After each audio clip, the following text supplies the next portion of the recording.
Welcome to GSPN's Milwaukee Bucks post-game coverage presented by Prize Picks. We are here recording after Game 5, what felt miraculous as they started to pull away, 115-92 win over the Indiana Pacers. I think best described, Rohan had the prop in the thumbnail. Pick it up, Rohan, unless you put it back on. A belt-to-ass win for the Milwaukee Bucks. Pat Bev shined. Khris Middleton shined. Really, almost everyone who played had a huge role. This was gutsy. This was everything that you want to see when your team is without their top two scorers, which I believe, I think Bally Sports Wisconsin broadcast was first to this. The first time, ESPN Stats and Info confirmed, the first time a team has won a playoff game ever without their top two scorers.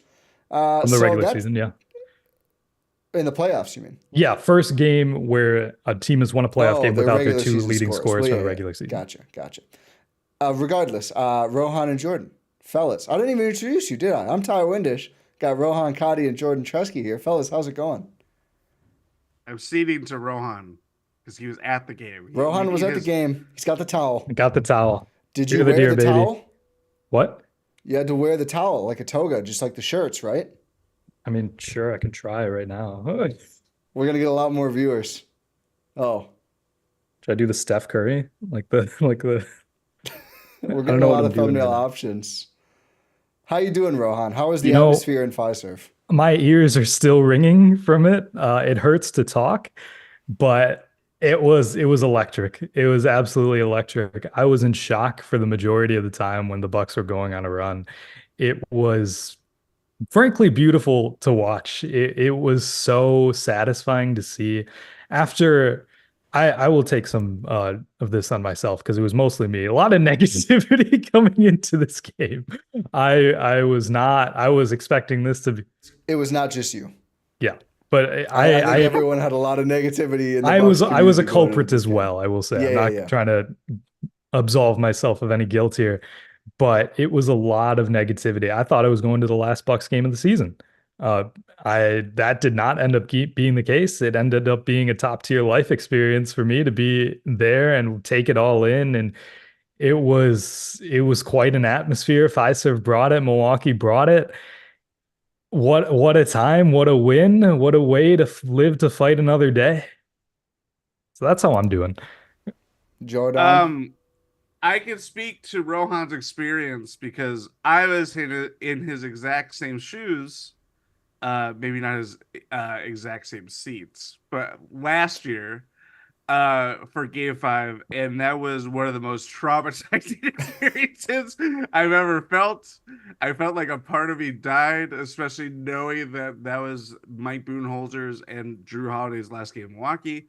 And that is the fear that I had today. I just felt like this is like predetermined, like this, like, why am I watching the same thing for the second straight year happen again?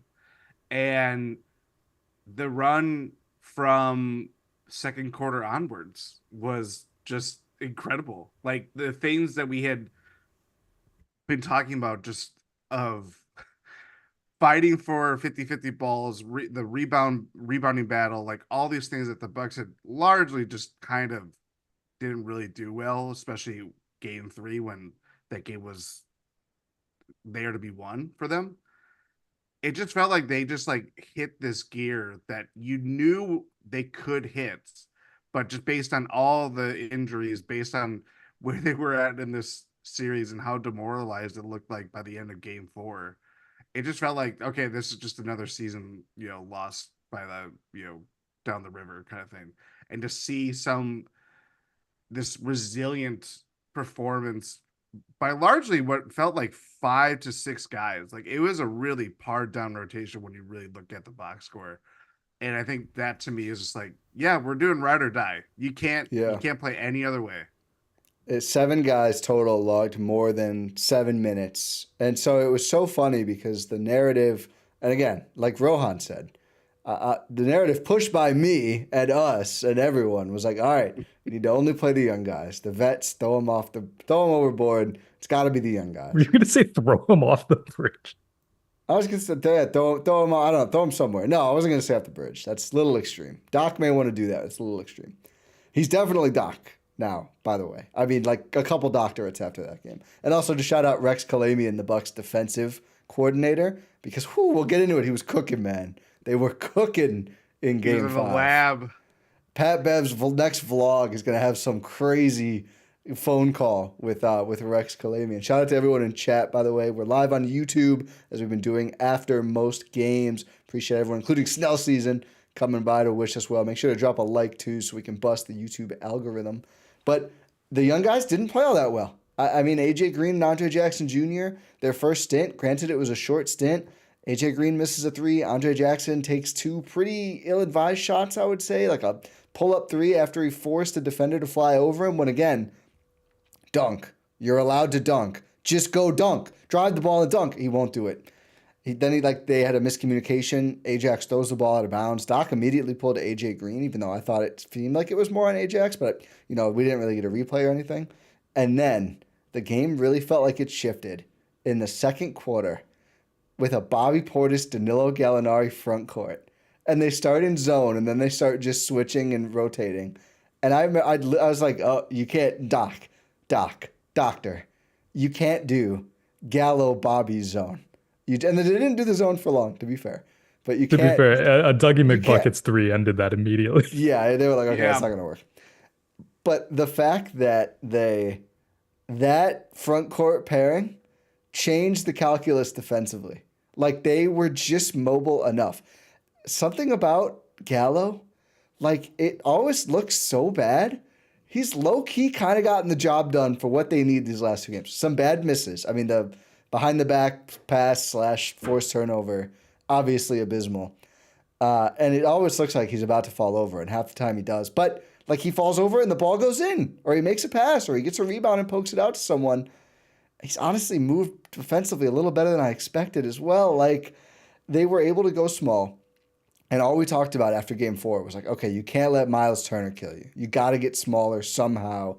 We love Brook. He done a lot. He had a good game again, but it's just tough.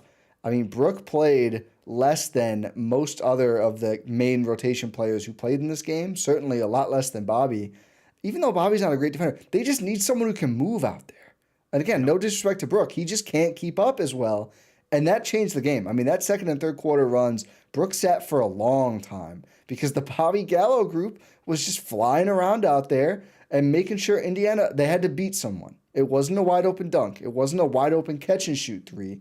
It was like pull up 3s or you have to beat someone off the dribble. Indiana couldn't do it consistently. That's what we begged to see. The Bucks put them in that situation after game 4, even if we didn't really know how to do it schematically with the limited defenders.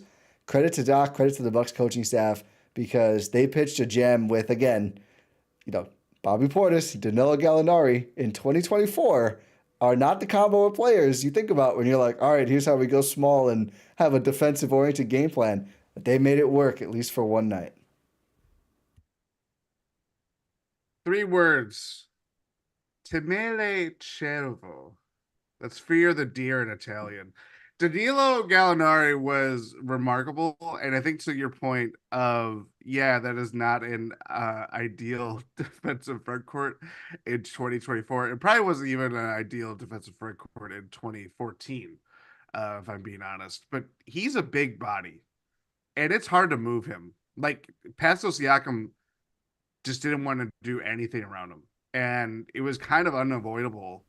I think for me, that was the biggest thing of with all their, we saw a lot of, just different coverages and different pressure points to kind of gummy up the Pacers from just getting paint touches and penetrating and all that stuff.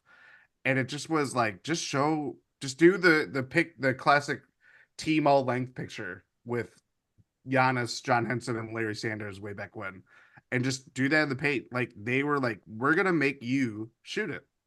And to see Tyrese Haliburton, like, he shot it pretty well, but he wasn't doing, like, the Haliburton magic. It just felt very... And honestly, seeing the Pacers offense was very similar to early Bud years of the 5-out offense. And we saw just how they want to play the system way. And when it came down to it, the Pacers just needed to break down guys one-on-one. based on just how their half court offense was. They're not getting the easy points in transition. The Bucks were incredibly disciplined playing that way. And we have been on the other side of that. We have felt when it's like, okay, when you don't have your fastball, when you don't have your curveball, what are you going to go to? And it's really hard. And I don't know if that's a harbinger of what's to come in this series or anything like that, but like if the Bucks control that element and control the pace of just how the Pacers want to play, it's going to tilt in their favor no matter how whatever lineup or what unit's going to be on the floor, I guess, of the 6-man rotation, 7-man rotation. To your point, Jordan, quickly before Rohan here, Indiana had 5 fast break points in this game. Milwaukee had 11. Indiana only had 14 points off turnovers. Milwaukee had 23. If those numbers go the Bucks' way in a big way, it's going to be hard for Indiana to win no matter who's out there. Points in the paint, Milwaukee also won 50-42. And then Halliburton shot 4 of 10 from 3, 6 of 14 overall, which is okay, but 16 points and 6 assists. You'll take that if you're not letting Miles Turner score 30. Yeah, he was again 66% from the field, but only had 13 points. No one on Indiana had more than 16 points. I mean, the Bucks do not have elite defenders out there. Pat Bev, we'll talk about, was incredible, but there's not Drew Holiday out there. But these Pacers players in this game were not able to beat the Bucks collection of players one-on-one consistently, to your point. It goes back to what you were saying earlier, Ty, about the Bucks front court was mobile enough.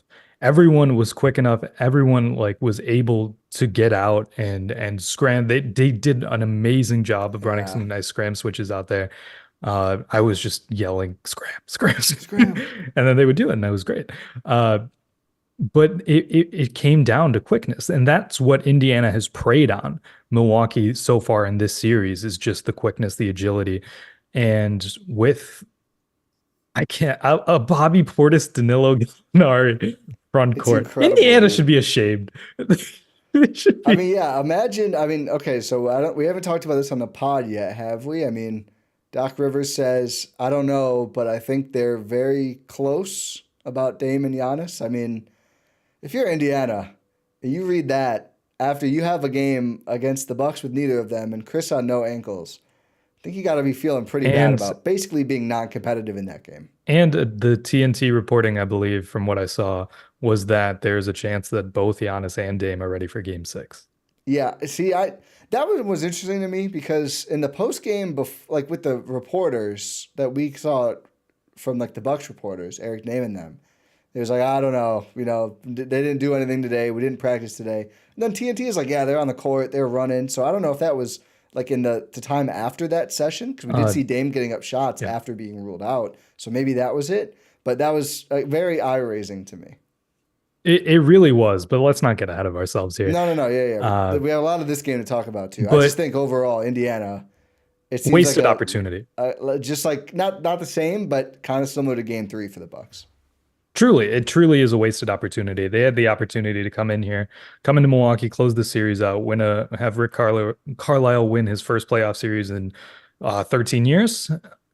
It was a squandered opportunity. But getting back to what I was saying earlier, just the quickness of what Indiana has preyed on Milwaukee. Milwaukee was able to exploit that in their favor in this game, which was Speedy Gallo, truly beautiful to watch. And what the issue is not issue, but what is so puzzling to me is what we were getting at earlier. They weren't playing their quickest guys. Andre Jackson Jr., AJ Green, 2 of the fastest guys on the team now, were abysmal in their minutes. They did not get run. They were not good in their minutes. And yet the same collection of players that were not able to execute at such a high efficiency in the previous 3 games up to this point were out there hooping. just to make it simple, they were out there hooping. And credit to Doc, credit to Rex Kalamian, the architect of the Bucks defense, like you had mentioned, Ty. Just a great performance and a great way to really mix up the matchups. You saw a lot of different looks out here. even in that second half, like there were possessions where even Brook Lopez is out there on the floor. They don't have a matchup with Turner to get Turner those easy pick and pop looks. They start going to Khris Middleton. And if Khris Middleton is fronting in the post, they quickly scram out of it. And then when Miles Turner goes out to the perimeter, it's back to Khris Middleton. It's not, you're not getting a consistent opportunity to exploit the mismatch, which is great to see because you have the personnel out there to execute that scheme efficiently. Like you have Brook Lopez lurking, and I mean, it helps when Isaiah Jackson's getting run to be able to do that. That was very puzzling. And then honestly, I was also kind of surprised Doc didn't leave Brook in for longer. That was actually one thing I didn't agree with. I would match up Brook to Isaiah Jackson minutes and just drop. Yeah. Because if Halliburton gets hot, you can switch out of it, but They have not offered many places, although I will say one of the Brook adjustments was, all right, you got Nesmith, you got Ben Shepherd, and they like scram it out if they really try and pull you into the actions. I mean, it was like a ballet on defense, the way they moved around and just didn't get complacent. I mean, they clearly had specific game plans for basically every different cross match in terms of, okay, like we'll live with Khris on Turner, but we don't want, whatever it may be on this end, and we'll switch out of that, we'll scram out of that. It was beautiful. But yeah, I was very surprised that the pivot was Isaiah Jackson for Indiana. Just such a strange development considering in game one, which was the last time he played, he got filleted by Bobby Portis. He comes into this game, gets filleted by Bobby Portis again. And if you're Rick Carlisle, you have to wonder what the thought process is there, because hasn't really worked out in their favor. Didn't like the way Obi Toppin lashed out at Patrick Beverley. Oh my God. That happened. I was sitting right behind the Bucks bench, and that was right at the Bucks bench. I was like, oh my goodness. No flex zone. Doing my Bill Simmons here. Right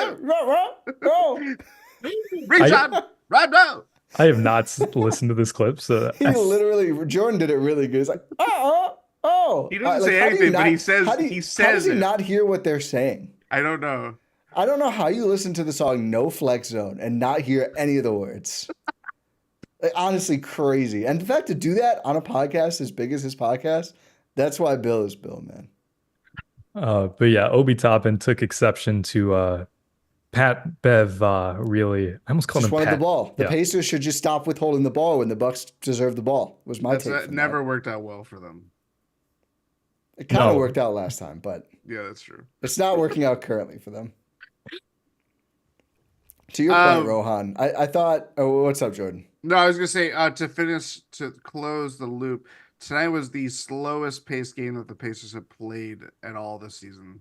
And the second lowest pace was, I believe, it's like game 1, 2?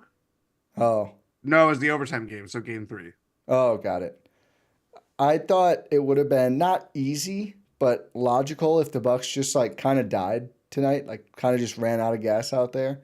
I think they would have if other players didn't step up, but I think they didn't because of the example Khris Middleton put out there these last 2 games. Again, Khris, the ankle thing looked bad in game 4. Could have easily, all right, whatever. All our guys are out. We're down. I'm going to take it easy here. Goes back out there, plays like 40 minutes. Comes back out, probable for game 5. Doesn't matter if Giannis and Dame are out. He's still going to play.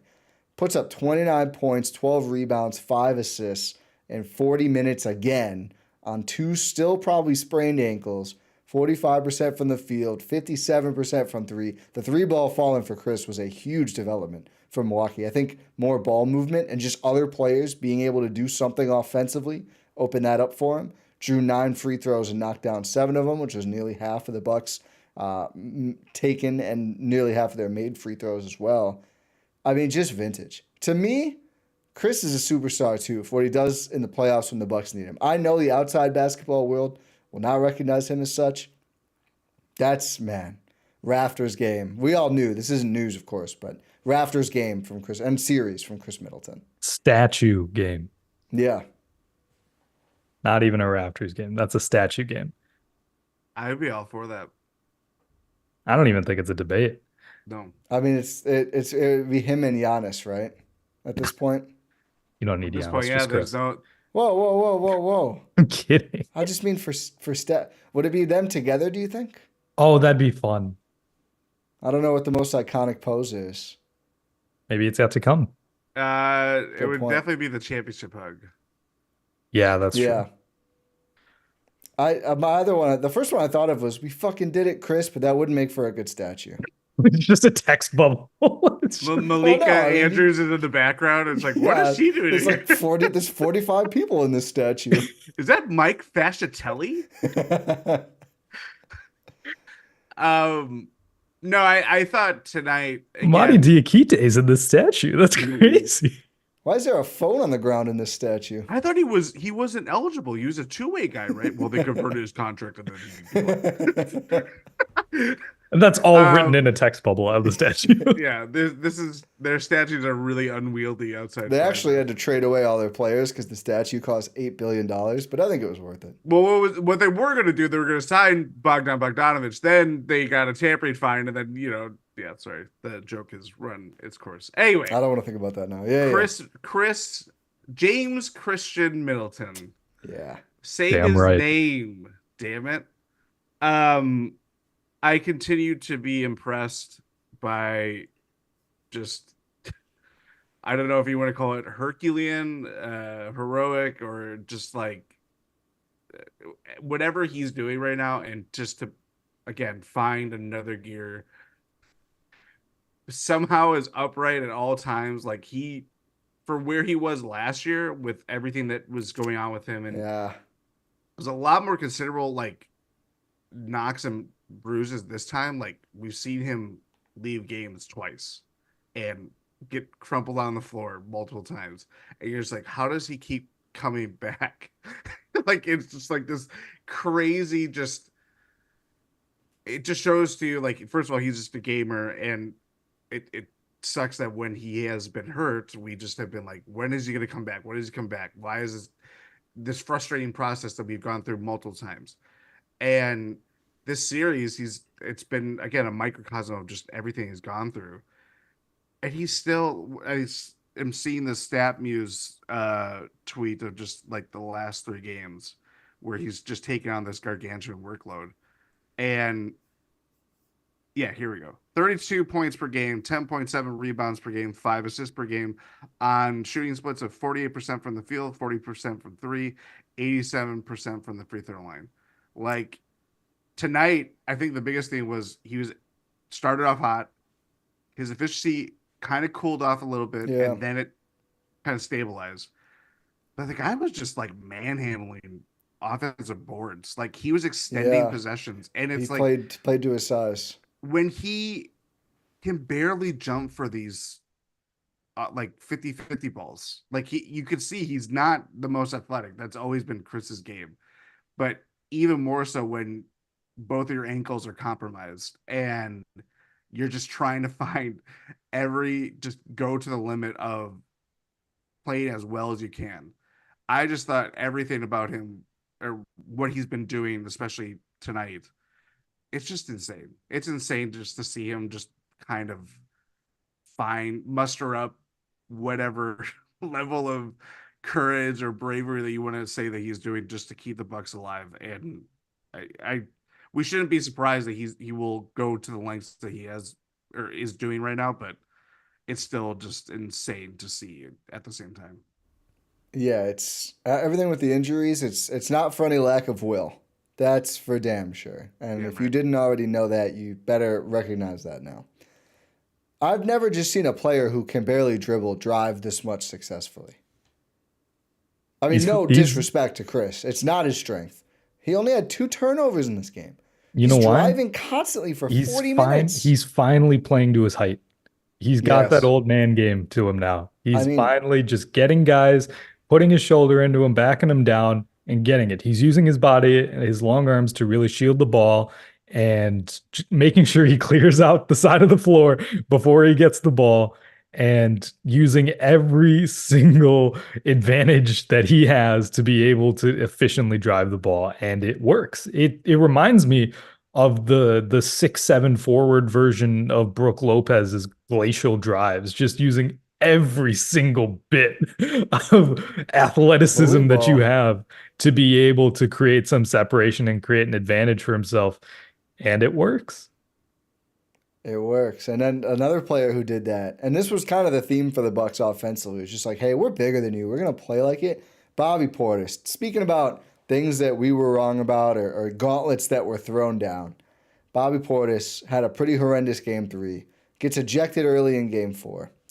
The joke at the time was, well, which performance hurts you less, the way he played in game 3? But my takeaway later in game 4 was the Bucks do need that more mobile big. And that was very clear in this game. Bobby made a huge impact defensively. He also made a huge impact offensively. Also started a little slow. I thought really in the second half picked it up. Ended up tying Khris also with 29 points, 14 of 24 from the field, 1 of 3 from 3, 10 rebounds, 1 assist, 1 steal as well. Just 1 turnover from Bobby. Second on the team, plus 30 in this game. I mean, the Bucks, again, when they went small with Bobby, and he played well with Brook too, but the Bobby Portis minutes were a huge problem for Indiana. He has to stay on the court for the rest of this series because they just need someone who can go around and just like be big and be in the way. And that might sound like I'm diminishing. That was his job on defense, dude. Just go be big and be in the way of Turner or Siakam and don't give him space. He excelled at it. He played his role well. No techs in this game, just 1 foul. Like, he was very available. Doc leaned on him. It worked out. Credit to Bobby Portis, who obviously people have been incredibly low on, again, myself included. Still a lot of games to go. I mean, you can't just have one very good performance, but if he can build on this or just stay anywhere near this level, as you know, we'll see when Giannis and Dame come back, how they look when they come back. I mean, these guys' jobs aren't done, right? It's not everyone else can relax now. Everyone else needs to stay contributing at this high level, but a great positive step from Bobby Portis. And he needed it and the Bucks needed it. I don't want to sidestep Bobby, but I thought him and Malik, seeing them blossom tonight, yeah, was Beast not, was the other guy. It was very similar, and like they've ridden the wave of being playable, being in the rotation to give you a positive impact at, more so game 1 than the rest of the games 2 through 4. And just seeing like the, mild ups to the super low downs of their play has been disappointing. Obviously, Bobby being just, you can't just get ejected when you're already shorthanded and your season is on the line, you're in hostile territory and all that stuff. He's since apologized. He was talking about it after the fact of post game and what he said to the team and all that stuff. But I think for him, one, it's huge to get the monkey out that back of just not having that hangover your season. Yeah, I mean, if they had lost tonight, Bobby played like shit, you would think, oh, that is one way to go out, and it just puts you in a very compromised position given, where the Bucks go from here. Those questions we could stave off for one more day at least, or one more game at least. For Malik, I thought he kind of hit the same boat of didn't really play much in the first half, and it was like, okay, we're not going with Malik. Let's see what the young guys do.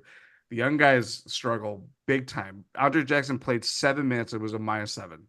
So every minute he was out there, they were outscored. AJ Green, same thing, just didn't really have it. Pat, we won't talk about him much more. It felt like Ajax was pressing, and I just feel like Doc is going to have a short trigger with AJ Green. We like what he does defensively. I just feel like they're going to be a little hesitant to play him if he's not hitting threes, and he missed his only 3, and it was like, okay, let's try these other guys now. There was just like they didn't really have the pulse of the game. It felt like, and it was like, just calm down.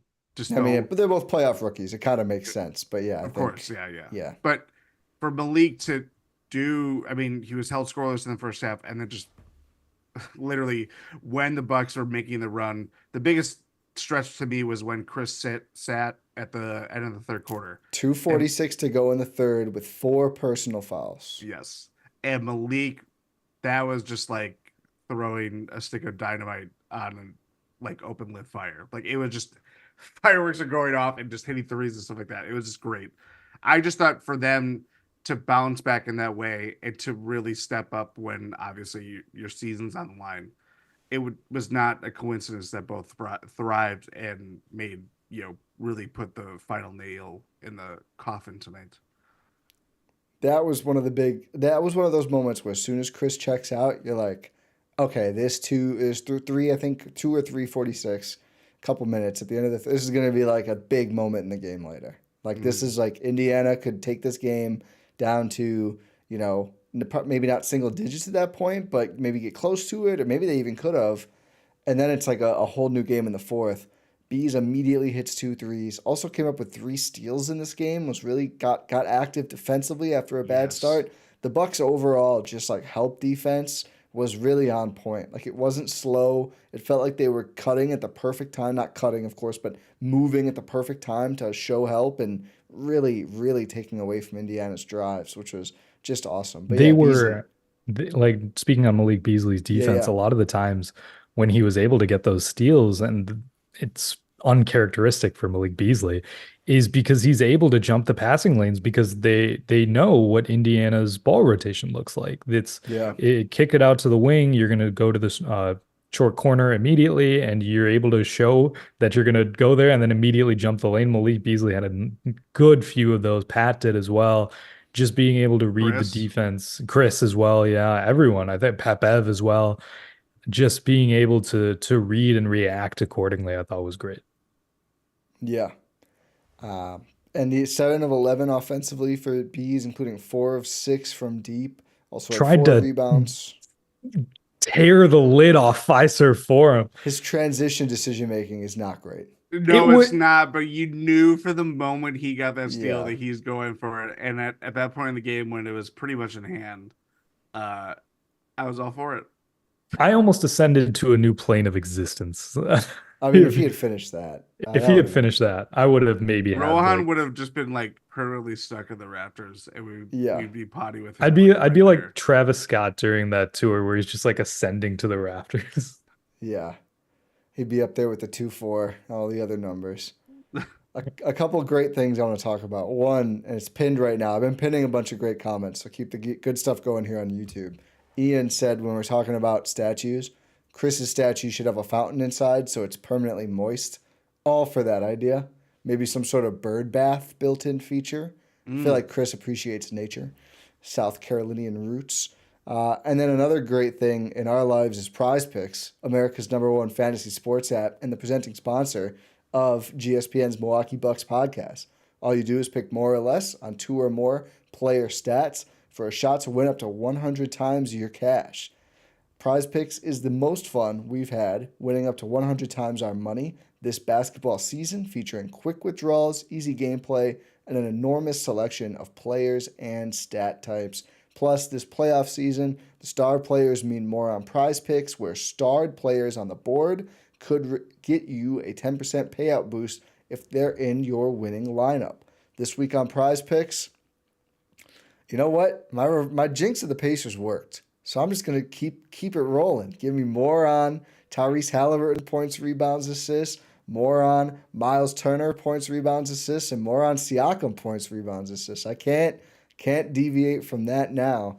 If you want to try and jinx the Pacers or just, enjoy playing daily fantasy sports and win yourself some money, download the Prize Picks app today and use code EuroStep for a first deposit match up to $100. That's code EuroStep on the Prize Picks app. Get your first deposit match up to $100.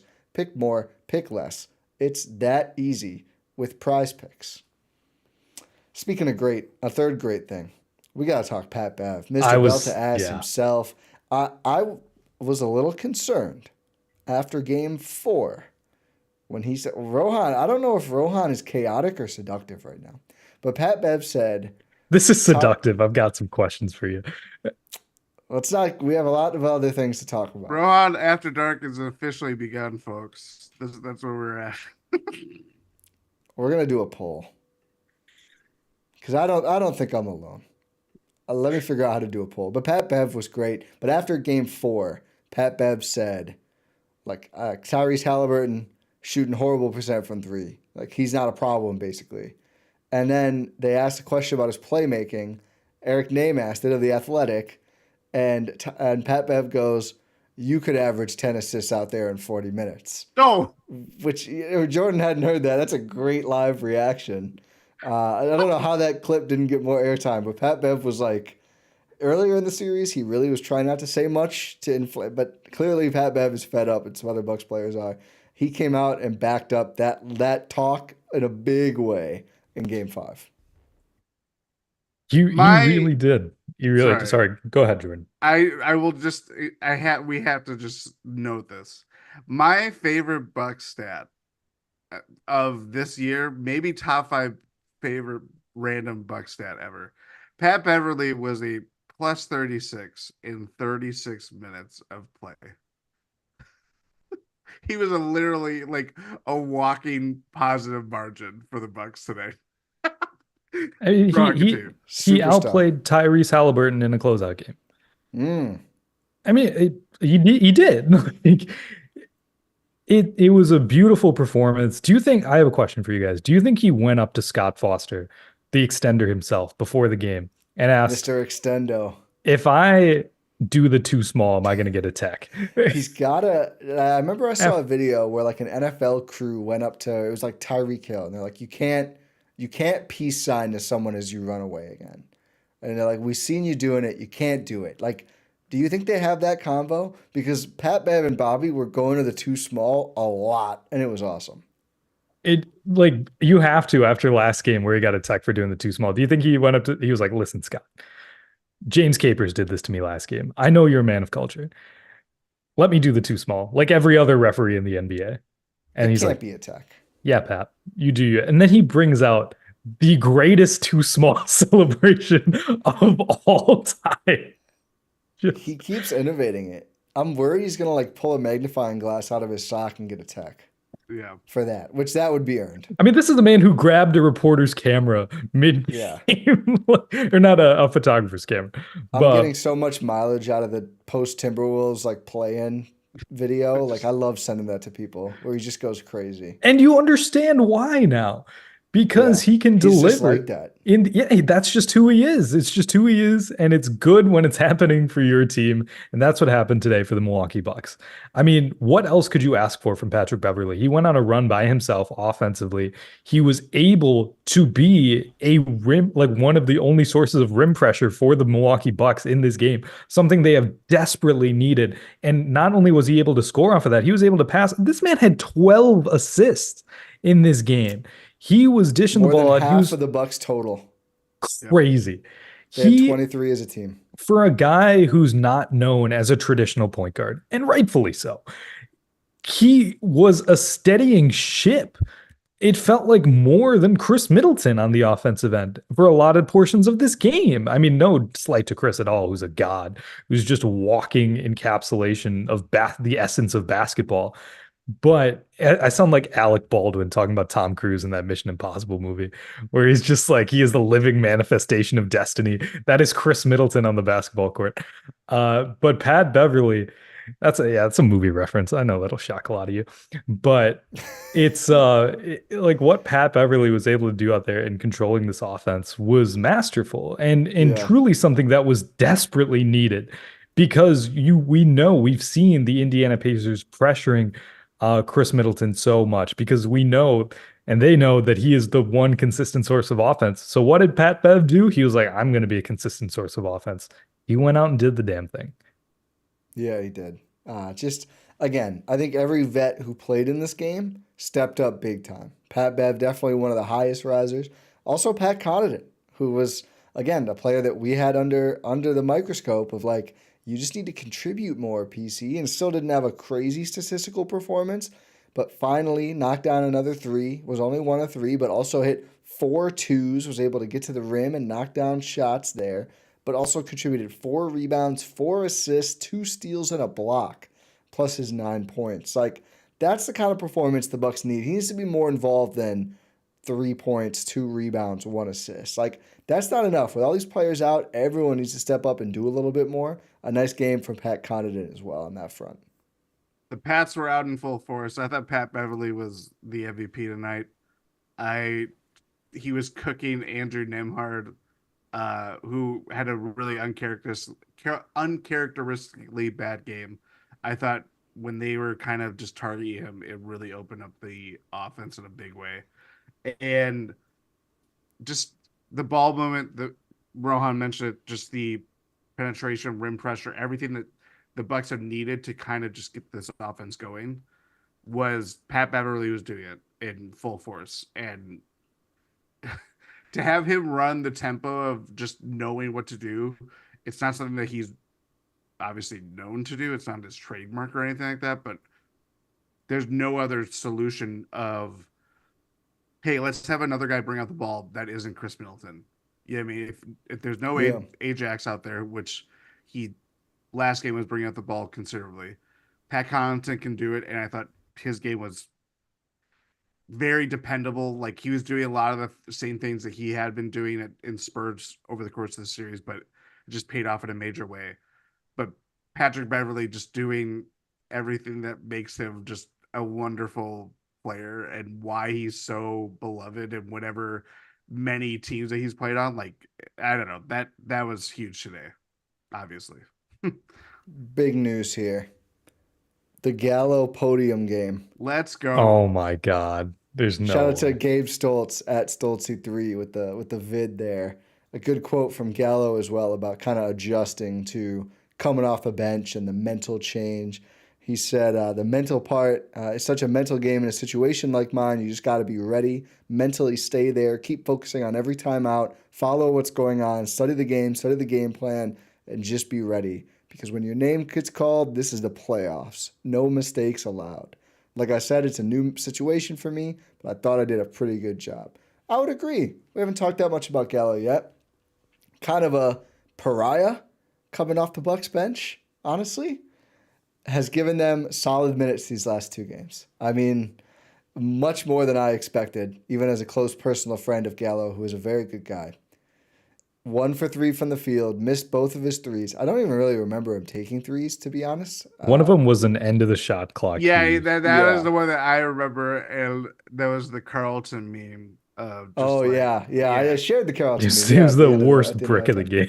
Yeah, that was rough. But made both of his free throws, contributed 6 rebounds. Did have the one bad assist. That was the worst Gallo play by far. But also, never ever let him bring the ball up. Never, ever, ever. I don't care who else. There's not 3 players out there who are not much, much better choices. So that's kind of a team mistake, but certainly a him mistake too. But as I think we mentioned a little bit earlier, like, just stayed in the way on defense. Yes. He got cooked one time by Halliburton. Yeah, that's a cross switch you don't want. That's obviously not going to go well. But with the bigger players, was just able to be solid and did enough, was mobile enough, and it's just like a smart passer, can just create himself a little bit. Like, he'll get something going around the rim, he'll fall over, but the shot goes up. It's weird. Credit to Gal. I mean, again, everyone who played in this game, the young guys were a little scrambled, but all the vets were like just locked in. And I think it says a ton about this team right now to be in this situation. Everyone's like, oh, they're probably done here. They don't have any firepower. This came out and made it. I mean, they had more firepower than we expected, and they played much better defense than we expected. Plus 15 for Danilo Gallinari. The Rooster. And the other thing, too, is that when they go small, basically when Brook is not on the floor, having just another tall guy that can reach up for rebounds. Again, not a vertical athlete by any means, but it just helps when if Miles Turner is not in the area to rebound, you're going against a very small Pacers team. You know what I mean? Like, I don't know. Like, it's working. It's working. It's crazy that it's working. But dare I say, Danilo Gallinari is dependable. I would prefer if he never had to play again because Giannis was back. But yes, I would prefer that as well. But you'll take what you can get. The Bucks out-rebounded the Pacers 50-44 tonight and out-rebounded them on the offensive glass 11-10, which, again, just great signs for Milwaukee after really struggling in those areas earlier. I just want to touch on the comment from Broad Chronometry. JFEP for not playing. Wow. I think it's time to fire the boss. Oh, wow. The boss is being let go. He is fired. Golden parachute time. It is just, it's like season 7 of The Office where it's like, okay, they should end it with Michael leaving. but then they bring in like all these candidates, like Will Ferrell was on it, and all these different guys to fill in the boss. No, the boss is done. He's good. I don't think he plays another meaningful minute for the Bucks. I think we're over. I mean, like, you hope they get healthy. I mean, knock on wood. You hope they get healthier from here.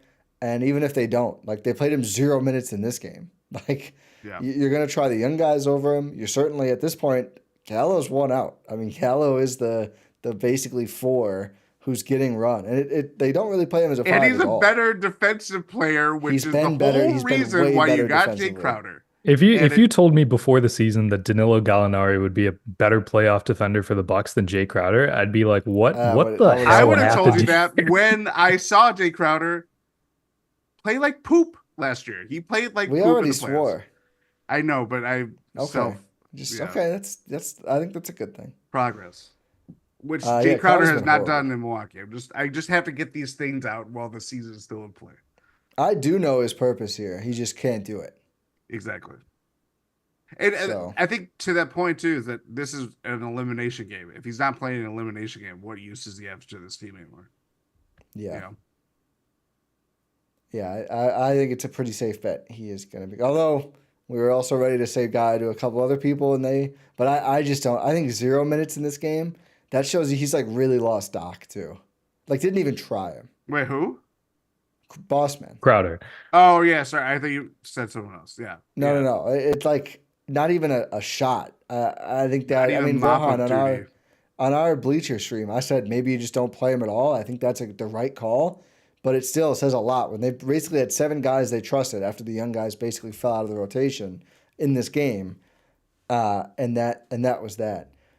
I do think, like, it feels like a lot of people just are not used to this style of playoff coaching, which I think works. I think we can just talk about Doc's game broadly now.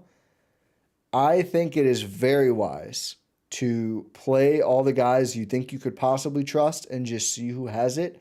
And that has been how he's approached it, especially post Dame going down 2. And I've seen, like, oh, you can't play this many guys. You can't rely on like 7 of these guys for every game in a row. They are role players. That's not how role players work. You need to see who's got it, who's in a rhythm, and give opportunities, but you can't just keep it going if some other player could give you more. I think Gallo is a great example. I think Beasley, who had pretty much lost his spot, thought he was done. He gets back in at a crucial moment. Suddenly he's a linchpin again. Like, these are the swings of the playoffs. It's not going to be the same 6 guys in every game a lot of the time, especially in this weird spot the Bucks are in with the injuries and just the fact that their roster has had so little time under their head coach. It's going to be a bit of a journey like this, but I would say in this game with the rotation, certainly with the defensive coverages, and with, I thought, diversifying the offense more so it wasn't all Khris. I thought they gave him real possessions off that really feel like made it so he could be a huge factor later in the game. I thought Doc was just cooking today. I think big-time playoff performance from him. He's the other side of 3-1 now. Everything magic happens. Man, they shouldn't have let Doc go down 1-3, baby. He's flipping the whole script now. He's getting more bent as he's COD now. What? Reverse Doc. He flipped. Oh, there we go. Oh, I thought you were making like a fish river joke. No, but it does work. It does work. It's like doesn't. It's like no, it does. I would say so, because it's like in Scrabble where it's like, oh, I can do this, but now I got a word going down in the middle where I could just put down like 2. You know. Someone else talk about the coaching. I think we're losing this segment. No. I agree with you. I think the nature of just where the Bucks are at without Giannis, without Dame, hopefully that changes game 6. Khris toughing out beyond belief at this point. There's only so much you can do. And he's done this in the past with like the Clippers, like pre-Kawhi PG when they were going against the Warriors during their last run with KD and Golden State. He's MacGyvered things before, and that's just kind of where they are at this stage. We've tried everything. I think tonight unfortunately just reinforced the missed opportunity of winning game 3 and how that just would have been obviously a series changer. Yeah. But they are in the position where they are, and they're he's made tough decisions. He guys that were kind of in the rotation like Jay Crowder aren't in it when your season's on the line. You're riding Khris Middleton to almost 40 minutes, which is incredible. Bobby Portis having him fully available and him taking the most shots of any Bucks player tonight and paying off tonight. Like, I just think that is if you're gonna go down with it, you're gonna go down with the guys that essentially brought you here. And I don't see any other way to do it at this point, especially without your 2 leading scorers from the regular season. I think the defensive approach is probably going to sustain. I mean, I'm sure Carlisle will have some more answers to it. Probably maybe some sort of other actions to try and exploit it. But I do think, I mean, the general principle, I don't know if there's that much you can do about it. I mean, you can expect it more and try and just be ready and play that one-on-one basketball. But that's not what Indiana wants to do, right? Like, they want to drive and kick and create advantages, and that's what they've looked their best this whole series doing. Remember, Siakam God mode game 1. The Bucks still won. Like, yep. making Siakam and Halliburton just ISO you and win one-on-one. I mean, they can win that way if everyone else steps up, but that's not been their strongest point of the series. Their best play was game 4 and like parts of game 3 when they were able to penetrate through the defense, move the ball when the double came, and just have wide open shots. And then, of course, when you let them run in transition, the Bucks did a great job of cutting down live ball turnovers outside of a couple small parts of the game. We mentioned earlier, taking away those fast break points was a huge part as well, and they need to continue. If you're going to have a dumb turnover, throw it out of bounds. Don't throw it to a pacer. You cannot afford those. I thought they did a great job on that, but defensively, I think you got to continue just like beat our guy one-on-one. Make them do it. You just have to be disciplined. Try to not give up the horrible, Siakam on Beasley right at the cup. That's not going to go well, of course. But and also, I thought they did a better job of not fouling. I mean, I think the whistle got ticky-tack at certain points. But Indiana only shot 13 free throws. Milwaukee shot 20. Helps to play at home. Helps to have Scott Extendo Foster on the call. But I did think Milwaukee, when they got beat, it felt like more often they were just like, okay, take your good shot, take your bucket. Well, let's not turn a 3 into a 4-point play or a 2 into a 3-point play, which also I think that's got to be it to a certain extent. It's just like make them earn it. That's got to be the approach here. But maybe foul Siakam more. 1 for 5 from free throw. Indiana has not shot free throws well in this series. They were 8 of 13. It's weird. And obviously Pascal Siakam is like that too, or like the epitome of it, but it is just bizarre. And I think to go back to your point of the defense too, we saw in the first quarter of when the Bucks were playing the way that they were defensively, of like help the helper, guys just kind of out of position, or they would react to a dribble drive, crash the paint, guys wide open in the corner. I mean, Indiana was 7 of 13 from 3 in the first quarter. They finished the game 12 of 38. Yeah. And it wasn't like, I felt like we saw a lot more aggressive closeouts for sure with help and just kind of just, if a guy's in the area after switching or something like that, he's just going to run out and try not to follow the shooter and all that stuff. But it's very interesting that we've gotten to this point of the series of the way that Indiana wants to play and the way that the Bucks are going to want to play. They could not be further from one another based on personnel and based on everything like that. And again, it's a lot easier for the Bucks to maintain it when they are winning the possession battle and just kind of those extending possession kind of rebounds, like those are just so demoralizing. We were on the bad side of it in game 3 and overtime and stuff like that. But now if everybody is, rebounding deep within the paint or just kind of boxing out guys that are just really tired at this point, that affects Indiana wanting to push the pace because you're just tiring them out. And that's what they have to do. Yeah. They need to I messed it up. What are you? I was trying to make a Pacers joke, but I couldn't get it out. The way you approached it is why seductive beat chaotic in the poll. By the way, yes. The people have spoken. I would say that was more chaotic than seductive. That in the eye of the beholder. You know what I keep thinking about? I don't. How good this team would look with Giannis and Dame. It would help. It would help. Are we going to see that, Rohan? Our medical expert. Are we going to see that on Thursday? There's a chance. I mean, just based on what the TNT reporting is, I mean, who knows what Doc's saying? Like he said they were close about 2 weeks ago, so who knows? Doc says a lot. Doc will tell anyone anything at any point in time. The Bucks, I'm sure, just send a media guy out with Doc whenever he leaves his house in the morning. Yeah, just so you know, none of that is. You should not. We're gonna amend everything Doc just said. He's gonna walk out of his place of residence and just tell the first person on the street what his defensive game plan is for Game 6. But I mean, there's a chance. I mean, this is what the Bucks needed to do, is just tread water, and they're continuing to tread water in this series. I mean, they've gotten it to a Game 6. What's one more?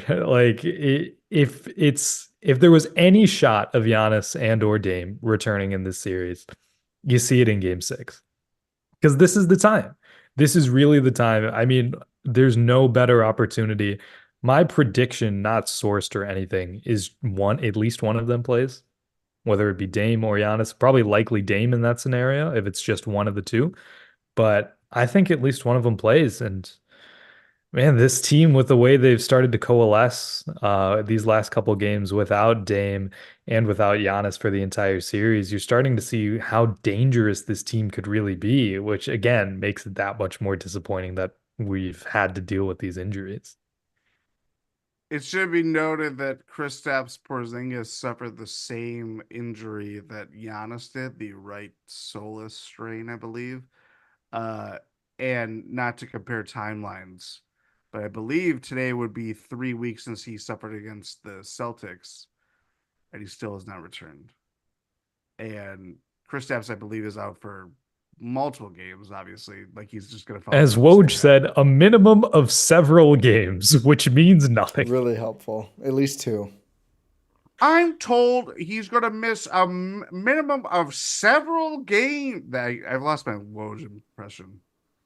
I can't do it. Got to bounce up and down. I won't do it because my impressions are not good, but I try. We have some huge breaking news here. Rob Perez at Worldwide Wob was live with the Game 5 heckler on his SiriusXM show. Reports. Wait, what's the Game 5 heckler? Oh, you were there. Yes, there was someone right by one of the benches. By the TNT mic. Was he by the TNT booth? Yes. So everything this guy said, don't know the name, clearly a legend, was picked up. So like literally, he kept it pretty clean, swear-wise, probably because they would have had to make a move or they would have had to like censor it all. Yeah. But just like, Halliburton sucks. TJ McConnell's 5'6". Like all this kind of like the best kind of jeers the whole game. Like you could hear him the whole time on TNT. Yes. So Wob is trying to confirm the authenticity of the identity, but if it's true, the caller on the show, if that is that fan, he claims he will be going to Game 6, sitting behind the Pacers bench with 8 other guys traveling in a Honda Odyssey. I hope that's true. Big time for Honda Odyssey. Big time, big. Hey, that's the first car I've ever driven in my life was a Honda Odyssey. Honda Odyssey, wow, yeah. a big fan. Yeah, nice. Movie theater parking lot. I will say the Milwaukee crowd was great. Sounded like one of the better Fiserv playoff games. If we can get some Bucks fans into Gainbridge Field, what is Gainbridge?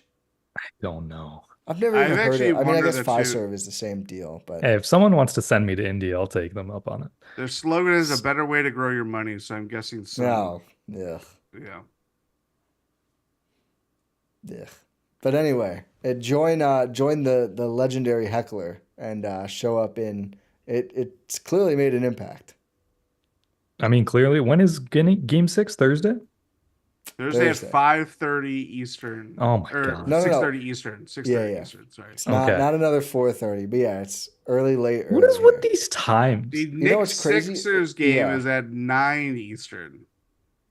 One or the 9 other Eastern? Yeah. Oh. Yeah, one or the other had to be because Indiana's Eastern time too, or Indianapolis is at least. So it was going to be late for that time zone either way. But yeah, a couple of pretty interesting series right now. I don't know if you guys caught the end of Knicks Sixers. I did not. Saw it after the fact. Knicks up 6 with like 30 seconds left, and they blow it. Go to OT and lose.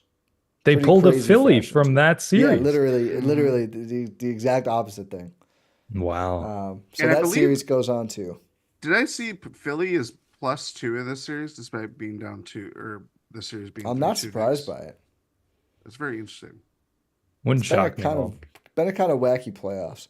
Bucks have now won 2 more games than the almost fully healthy Phoenix Suns, by the way. Well, I'll be damned. Don't know who's going to guard us. Jaden McDaniels. Dude, my favorite thing about the playoffs so far is Ant saying they got KD, but we got Jaden McDaniels. Aging awesome.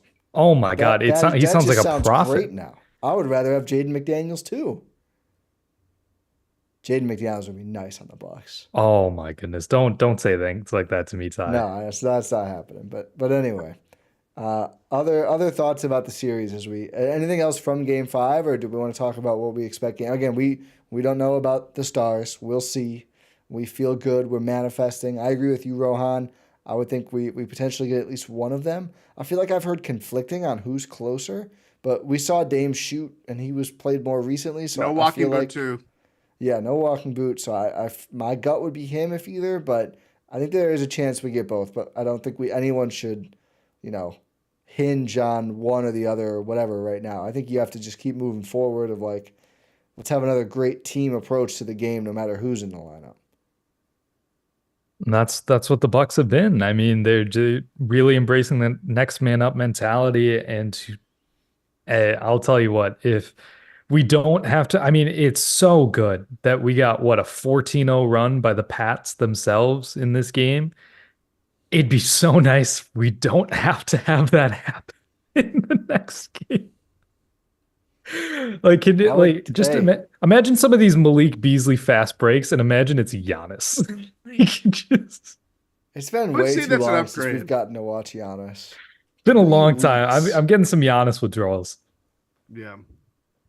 He was consistently on the bench he was asking Sidney Dobner to show him a bunch of replays of everything that was happening. So I love how involved he is. I like that he and Dame sit next to each other now. I didn't like when they didn't sit next to each other. Thought that was very weird.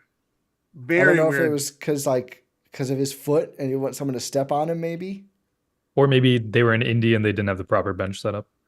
Which is true because just make someone move. The players, it's Dame. Some of the two-way guys were on the baseline. They were, and some were behind too. Yeah. I always like to. Oh yeah, it's Jalen Galloway chilling. Ryan Rollins was doing his thing, He's had some interesting fits. I thought today was a good fit. Don't know if I saw him today. I kept flipping back and forth from the TNT to the Bally. I had to check out the heckler. I will say, big Greg Anthony guy. I've said it before. Greg Anthony is awesome. Was it Spiro and Greg Anthony? That's like the crew now, it seems, for this series, which I'm fine with. Yeah, you got to get a Greek man there. Still, his too authentic pronunciation of Antetokounmpo gets me every time. I know it's correct. It's just so much. That might be the most American thing you've ever said. His too authentic pronunciation. He's just like, he says it like it's like Giannis gets like blocked and thrown to the ground, but he's like so excited about it because of the way he says the name. He brings so much heat to it every time he says it. I'm just excited. Yanni bricks a 3 horribly. Like, oh, don't say it like that. Hey, you know what? I'll be so happy if we get to see Spiro doing that on Thursday night. Yes. But speaking of Thursday night, let's look ahead to that game. and just what is sustainable and what is not sustainable going into this game? Oh, that's a good question. I'd say Probably not sustainable for Indiana to shoot 31% from three again, even if they're not getting wide open looks, especially at home. I mean, 7 of their 12 made threes came in the first quarter. Yeah, which means they were bone dry after that. Yeah.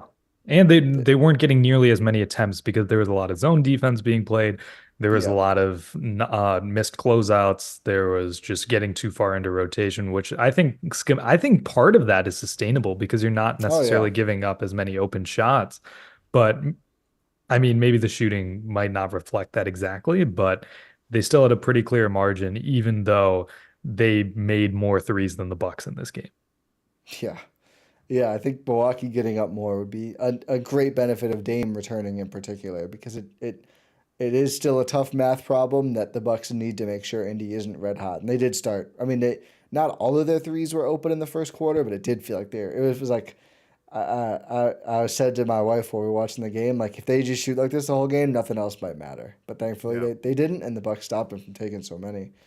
I agree with you. I think it's overall sustainable. Now it comes down to, like, can Halliburton and Siakam really make the Bucks pay for playing this way? That's the big question, because I think they need to. Halliburton's got this back thing he's been dealing with. He was questionable. He only played 34 minutes in this game, but obviously Indiana punted fairly early in the fourth quarter. That's going to be one to watch. But again, Halliburton 6 of 14, Siakam 5 of 12 in this game. Neither one scored at a great clip, even though Milwaukee was not doubling them much. That's huge. I mean, I don't think it's sustainable for them to both be that quiet, but this is the kind of game Milwaukee has to play. I think the nuts and bolts of what they did is sustainable. I agree, Rohan. I'd be surprised if it worked as well again, but if you also get the conflating factor of a Dame or Giannis addition, that'll balance it out quite a bit. I think that's the biggest thing for me is it hasn't been pretty, but they have found something to work with what they have right now. What does that look like if a Giannis or if a Dame, or obviously both, return? It's going to change it for, we hope, for the better, just because those are two talented players. But we can't lose sight of the fact that they're also coming back from injuries. Like that, it's a tough balance to follow, and this is part of, now every game is on, your season's on the line. You have to play balls to the wall, just ride out every possession, how you want to play and everything like that. I don't know. I think to me, the biggest thing, like performance-wise too, is the defense, obviously, forcing Indiana just another game where both losses that they've had in the series, they've scored under 100 points. It's been, if you look at offensive rating, stuff like that, it's one of the worst offensive ratings for the season that they've had in the game. Can they just continue that, like you were mentioning, Tide, of just not having them score at will early in the clock, having them to force to kind of like think about, okay, am I going to play mismatch basketball? Because they're not wanting to really do that. They'll do that in space. They'll do that in pick and pops, or the kind of ways that just keeps everything going and playing a really fast game. But when the Bucks are denying those things, it's a lot harder for them to score, and that's obviously their bread and butter. Marcus Johnson was hitting on the fact that, and I kind of thought it was interesting, but I didn't know if it was anything just more than my brain. But he had mentioned multiple times, it's very interesting to see an NBA team play with the offense to their bench in the second half rather than the other way around. And obviously, being an offensive team is, one of the best offenses in NBA history during the regular season. That is their bread and butter. And when things are going well, and obviously being a young team, when things are very tight, as we saw in game 3 especially, it's not so easy for them to really know what to do because they haven't been in those spots. And I don't know. I wonder if we see another tight game in game 6, if they kind of labor with decision making and stuff like that. So that's my long-winded answer. Newmont, good shout in the chat. We have 150 people watching. Oh, Please click like. Please click like. Let's keep breaking the algorithm. Get more Bucks watchers in here and others. We'll welcome everyone interested in our analysis of Milwaukee's playoff run. We go live after most Milwaukee Bucks playoff games or have an episode early the next day at the very latest. As long as this run goes on. We'll see, folks. Don't know how long that's going to be. Jordan, you prompted me to look this up and confirm. The Bucks now have held Indiana under 100 points 2 times in 5 games this series. Indiana was held under 100 points 1 time in an 82-game regular season. So twice as many times in 5 games against the Bucks. But Giannis not playing at all. I mean, I think we all kind of figured it would be very hard to not make this a track meet without the Giannis impact defensively. It's just so impressive by Milwaukee. And would it have been 3 if they didn't go OT in game 3? Or would they already have 100 then? Yeah, because I think the final score was 118, 121. Oh, yeah, so it was pretty Not far that up there. I remember a painful You Bucks do. play loss. Yeah, you nailed that. Yeah, they would have had 111 in that game in regulation.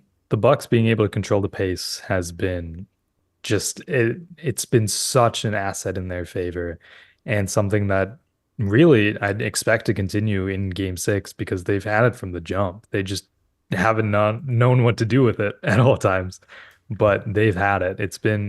They've been dictating the game, and you can tell like this is a team. It's filled with a bunch of postseason rookies. I mean, Pascal Siakam's the only one on that team with real postseason experience. Obviously, Where's he champ. been? Where has Been he awfully been? quiet since game 2. He has. I thought that was really interesting that he did not really step up when you would think it would be easier at playing on your home court. That was Doug McDermott time. He can't get to the rim. Like he's not being able to go around guys like Khris and Bobby Gallo. And Gallo. Oh my God, what a world we live in. But just it's a hilarious. That's a hilarious sentence. It's not hilarious. It is real. Hilarious. It's objectively real, hilarious. It's both. No. It can be real and hilarious. I don't find it funny. I find it incredibly funny. This is Jordan watching the Gallo defensive tape. Job's not finished. Job is not. Let's hear vamp for a second. Let me. Oh, I thought you were. I didn't know what you were doing. I still don't know what he's doing. Well, we're supposed to talk. We're supposed to talk. He's doing something. Wait. Are you gonna play the audio clip? Because it might not work. Il lavoro non finito inglese. That is jobs not finished in Italian. It sounded like I don't speak English in Italian. That probably was what it is. Hey, job's not finished though. Game 6 on Thursday on some network. I don't know what's happening, but TNT, sure, or Bally Sports if you prefer the regional broadcast. Yeah, the whole first round is on Bally, right? Yes, you got Lisa and Marcus for at least one more game this season. And you shout out salute to. Oh, go ahead. I say you get to see that weird tequila commercial that I've seen the last 3 playoff games, and it's really bizarre. Just throw that out there for our local Milwaukee watchers. Oh, local one. Did you say a Kia commercial? Tequila commercial. Oh, tequila commercial. Yes. I was going to say, I don't think they should run Kia commercials in Milwaukee. No. I would agree. Salute to Orlando and Cleveland for not getting the Bucks on NBA TV at all, even without Giannis and Dame. It's a nice touch. It really is. They would show that series on Facebook if they could. Facebook, it'd be on Twitter Spaces or Quibi. And Quibi's not a thing. Quibi's a good one. R.I.P. Quibi. Who would have thought you would fail? It's on a TV on the side of the bus in the Roku City. It's not actually full screen. You just keep your Roku at the home menu and sit real close. Oh, it looks like Dave. Is Dave playing over there? Oh, we lost it. It just keeps going. Oh, the bus drove away. Yeah, wait till the bus will come back in about 5 minutes. Some solid headways. Back in my day. But yeah, thank you to Cavs Magic. Apparently that was an exciting game 5 as well. Yeah. So yeah, 1 point game. I'll have to do some catch up on that. And I mean, do we have anything else we need to touch on here? Or should we wrap this up at nearly 1 a.m.? We gotta, hey man, anything when Gallo clamps up Pascal Siakam, we stay up till 1 a.m., baby. I'll tell you what, that haircut gives him magical powers. He had to get in at some point. It would have just been a I would shame like if he to never issue got a chance. formal apology to Danilo Gallinari for clowning his And me. haircut. I will not apologize to you for that. Okay. Why do you deserve an apology for that? I've been sticking up for my close personal friend for months. Okay, apologies to your close personal friend Danilo Gallinari. I should not I'll have take clowned that that haircut. Are you gonna get it? No. It looks great on you. I don't think I could pull it off. Rohan, if the Bucks somehow beat the No, Pacers, we're not doing this. do a Gallo. No.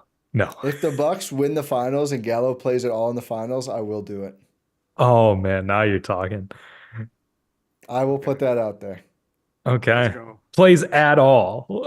Yeah, just a single minute. A single minute in the finals, and they win the finals. Those are the two conditions. Dude, I'm not going to give myself I don't have Gallo aura. I can't walk. I'm not. I work from home. Like, I'm not a person with the. I mean, Gallo's a legend. But if they win the finals, if Gallo plays a single minute, both things, I will try the Mohawk ones. I think that was the biggest thing that I was watching, especially the first quarter. I was just thinking of Gallo, and if the Bucks lost tonight, he probably goes home or whatever apartment that he's renting since coming to Milwaukee, and he looks himself in the mirror. He's like, I look ridiculous. I did this for a team that played 5 playoff games, and I didn't want that for him. I did not want that for him, and I'm glad he clamped down Pascal Siakam. He's doing the clamps.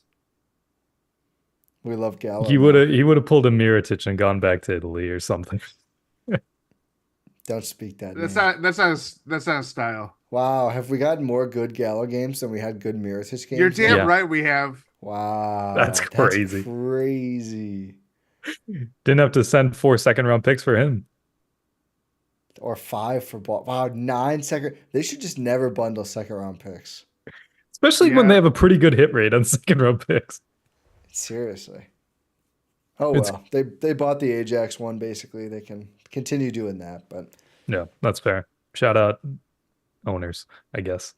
You love to do that, don't you? Let's not. Let's not. Nikola Mirotic shot 90% from 3 in the Raptors series. Why are you bringing... We were so happy. There's no reason for that. We're here now. Score predictions, Rohan. Yeah, I was going to say score predictions. Game 6, Indianapolis. Let's see. The Bucks, the Milwaukee Bucks, come out here, put up 118. The Pacers, 114. That's my score prediction. We're gonna need a second to compose ourselves. ASMR, Rohan. Yeah. The R in ASMR stands for Rohan. I am gonna go with. I'm not even gonna try. I couldn't get through the whole score prediction if I did the same kind of voice. I'm gonna go with 121 to 114 Bucks. I am assuming they get one of their star players back. If they don't, I don't know how they reach 121 points. Hopefully this is in regulation. But that is my score prediction. 107. 103 Pacers. Oh, pretty low scoring again. And pick the Pacers. Oh. I did. Jordan. I know. It pains me. If I could be assured that Gallo is clamping and we do see one of Giannis or Dame, or obviously both, I just worry if everybody else just has the gas in them, especially Khris. I just think we see him lose his balance, obviously go to the locker room in multiple games at this point. I wonder how much gas he has left in the tank after just putting on. It did feel like he had to exert himself less in this game. Yes, which is good. And Rohan made a point of, like, a lot of his threes were created off, like, not having the ball in his hands, like Pat Bev getting the paint, dishing out kind of thing, which is huge for just his efficiency.